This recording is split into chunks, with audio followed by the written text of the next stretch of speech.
अखण्डमण्डलाकारं व्याप्तं येन चराचरं तत्पदं दर्शितं येन तस्मै श्रीगुरवे नमः।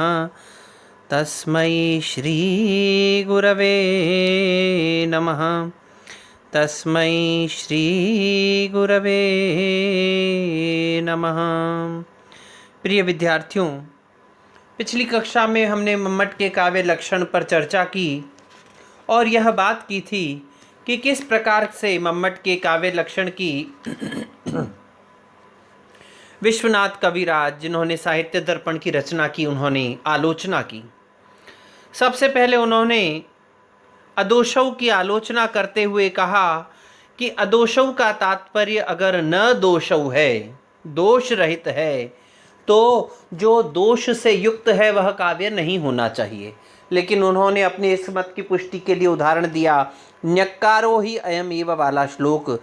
यह उत्तम काव्य का, अच्छे से काव्य का उदाहरण है, लेकिन यहाँ पर विधेय विमर्श दोष है। अगर दोष को रहित होना काव्य का लक्षण माना जाए तो फिर यह काव्य नहीं हो सकता, लेकिन विद्वानों ने इसको काव्य माना है, तो इसका मतलब मम्मट का दोषौ जो शब्द है वह गड़बड़ है, वह उचित नहीं है।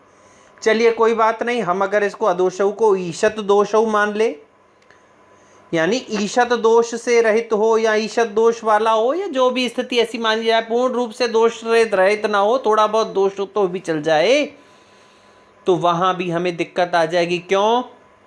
क्योंकि जो दोष से रहित होगा फिर वो काव्य नहीं माना जाएगा। चलिए, जहां दोष नहीं है वहां काव्य मान लें, और जहां दोष है उसको काव्य अकाव्य माना जाए, तो काव्य अकाव्य की खींचतान में वह ग्रंथ न तो काव्य रह जाएगा न अकाव्य रह जाएगा। तो यह अदोषौ शब्द जो है विश्वनाथ कविराज को मम्मट के द्वारा लिखा गया उचित नहीं लगा। फिर अब आगे उन्होंने सगुणों पर व्याख्या करते हुए, सगुणों पर अपनी चर्चा, समीक्षा करते, आलोचना करते हुए फिर छिछालेदर किया है। क्या कहा? विश्वनाथ कहते हैं कि मम्मट के द्वारा प्रतिपादित जो सगुणों पद है वह भी काव्य लक्षण के अंतर्गत मुझे उचित नहीं लगता। क्यों नहीं लगता भाई? क्योंकि गुण शब्द और अर्थ के धर्म नहीं होकर के रस के धर्म होते हैं। वे रस के अधीन रहते हैं, रस में विद्यमान रहते हैं।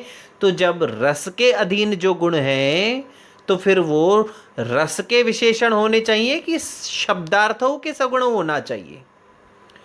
वे शब्द या अर्थ के धर्म नहीं होते हैं, इसीलिए शब्द और अर्थ में वे नहीं रह सकते हैं।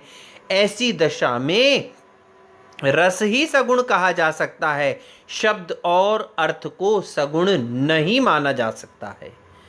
उदाहरण दिया, जैसे उदितम मंडलम विदो, इसमें गुणों के न होने पर भी एक भी गुण विद्यमान नहीं है, लेकिन यहाँ पर काव्यत्व विद्यमान है। इसीलिए काव्य प्रकाश वाले मम्मट जी ने जो यह सगुणों शब्द पदार्थों जो है, पद जो है, यह शब्दार्थों का विशेषण लिया है, यह बिल्कुल ठीक नहीं है। और मम्मट के द्वारा सगुणों पद का प्रयोग करने पर रसवत्ता का स्वयं ग्रहण हो जाता है। मम्मट ने भी गुण का लक्षण किया ही है। ये रसस्य अंगिनो धर्मा शौर्यादयवात्मना उत्कर्ष हेतवस्ते स्युरचल स्थितयो गुणा। 8वें उल्लास में गुण का वर्णन करते हुए मम्मट ने ये बात कही है। जिस प्रकार से शौर्य गुण अंगी रूप आत्मा का नित्य गुण होता है, उसी प्रकार से काव्य में अंगी रूप रसों के माधुर्य आदि गुण होते हैं। ये रस का निश्चित रूप से उपकार करते हैं, और जहाँ रस होता है वहाँ ये रहते हैं। गुण का इस प्रकार का लक्षण मान लेने पर सगुणों पद से रसवत्ता का स्वयं जो है वो ग्रहण हो जाता है। रस की ओर प्रवृत्त होने वाला कवि भी पहले गुणों की ओर ही प्रवृत्त होता है। इसके लिए जब रस सूक्ष्म और अलक्ष्य पदार्थ है और वह केवल अनुभूति का विषय होता है, इसके विपरीत जो गुण होता है वह अधिक स्थूल है और लक्ष्य है। रस तो जो है वो अलक्ष्य है, जबकि गुण जो है वो लक्ष्य होता है। अतः रस की अभिव्यक्ति के लिए गुण भी कवि गुणों को प्रदर्शित करने के लिए आग्रहवान होता है। गुणों का संबंध शब्द तथा अर्थ के साथ सर्वथा है ही नहीं। यह भी नहीं कहा जा सकता, यद्यपि गुणों का नित्य वास्तविक संबंध रस के साथ ही है, तथापि गौण रूप से उनका संबंध शब्द और अर्थ के साथ भी प्रतिपादित किया गया है। इसीलिए मम्मट के काव्य लक्षण में सगुणों पद को शब्दार्थों को विषय मानने में कोई दोष नहीं है। ये विद्वानों ने अपना मत किया, लेकिन विश्वनाथ कविराज ने सगुणों शब्द की बिल्कुल जो है उन्होंने सिरे से नकार दिया कि यह शब्द यहाँ उचित नहीं होता। अब अनलंकृति पुनः क्वापि पर चर्चा करें तो मम्मट कहते हैं काव्य प्रायः सालंकार होता है।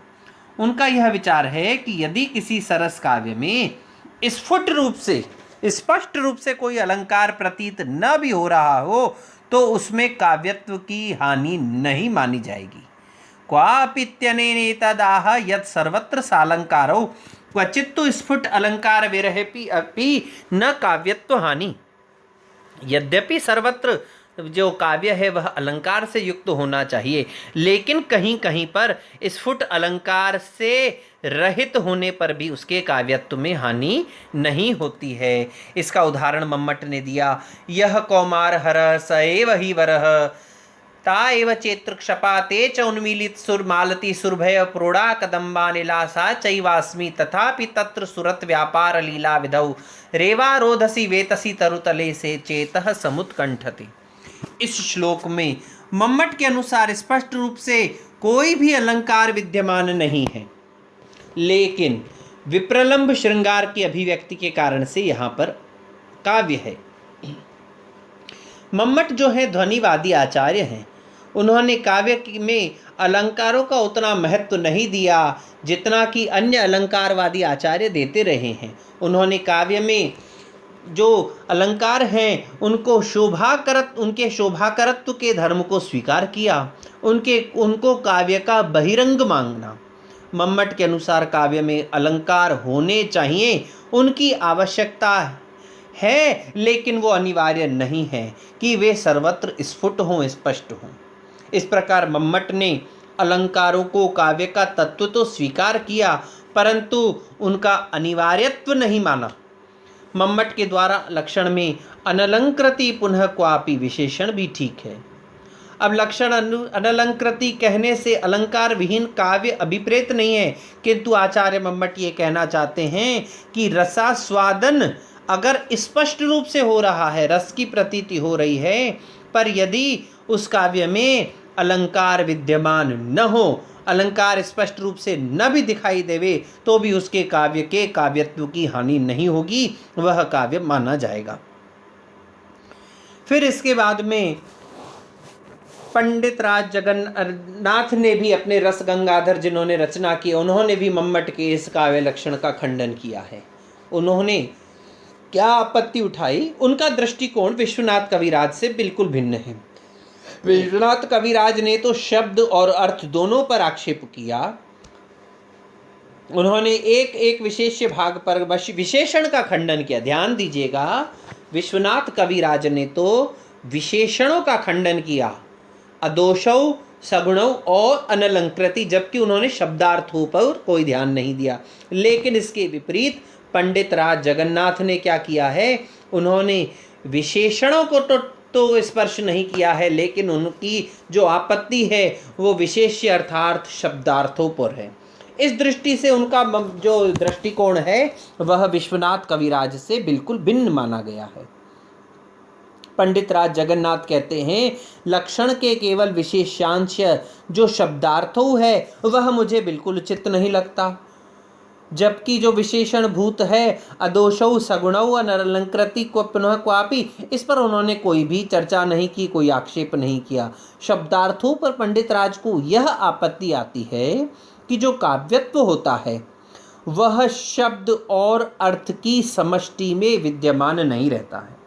ध्यान दीजिएगा, जो काव्य है वह शब्द और अर्थ में विद्यमान नहीं होता है समष्टि रूप से, और व्यष्टि रूप में वह न केवल शब्द में रहता है और न केवल अर्थ में रहता है, न ही दोनों में शब्द और अर्थ में व्यष्टि रूप से विद्यमान रहता है, न वह समष्टि रूप से विद्यमान रहता है।